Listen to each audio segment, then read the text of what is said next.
Memories of home for me, sleeping obviously at dining room, my father sneaking chocolate to us after hours when my mom didn't want to let us have sweets, and driving around the entire Soweto with my dad in his Kumbi, because he used to work as a driver, and then used to transport people, your checkers, your ShopRite at that point then. So it was an amazing home. Okay, and they hand me down dresses because I was a girl and everybody had to wear it first before me. Oh, is it? Sounds like family is very important to you. Absolutely. Why is this so?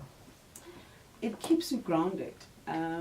For me, at this point in my life, they're the reason I'm doing what I want to do. Apart from being a philanthropist, wanting to help other people, but it ensures that my kids look at me and say, we want to be like mom. We want to be able to take care of family, and not them, but my extended family as well. Yeah. Speaking of family, I mean, we actually kicked off a Spotlight with Womack, that particular song. Does that remind you of someone in your family?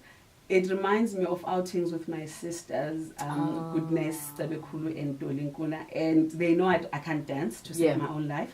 But if at any point that song is played, mind you, I do what I can. So it does remind me of that. So, Swami, what do you think was the major influence from your upbringing that led you into the human resources sector? And we're actually going to dissect that a bit more for some people that, a lot of people hear HR, but people don't really know what it's about. Yeah.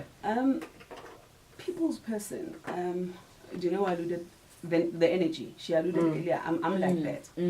I was talking to Zama as I was sitting outside talking about my sisters would always refer their kids and problems to me. They would never deal with it. As you know, in Zulu, Mamngani. So they would say, she'll deal with you. So I've always been the person who wants to bring people together, connecting. If there are challenges, I would be the conflict mediator in between at home and finding solutions. So go-to type of person. And I think it channeled the fact that in business you would need a person like that who sort of keeps the peace between the two. Yeah, absolutely. Now, where you are right now, of course, that requires a lot of experience, and I can imagine that you've worked for so many companies, and some of the Your big introduction was big. It was so huge. Thank you, Jennifer. Thank you for making it big.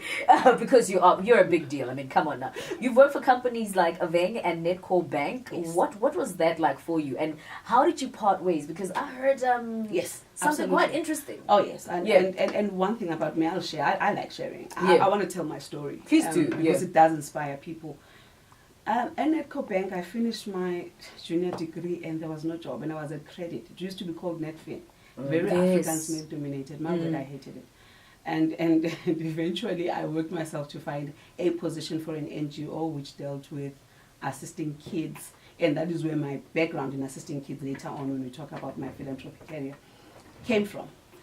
And when I moved to Avenge, I did not have a manufacturing background, and I knew how difficult it would be to navigate an environment where you have professionals and blue-collar workers.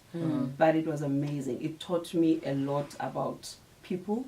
It taught me a lot about being able to sit in a certain position but know how to interact from a blue-collar cleaner up to an executive level.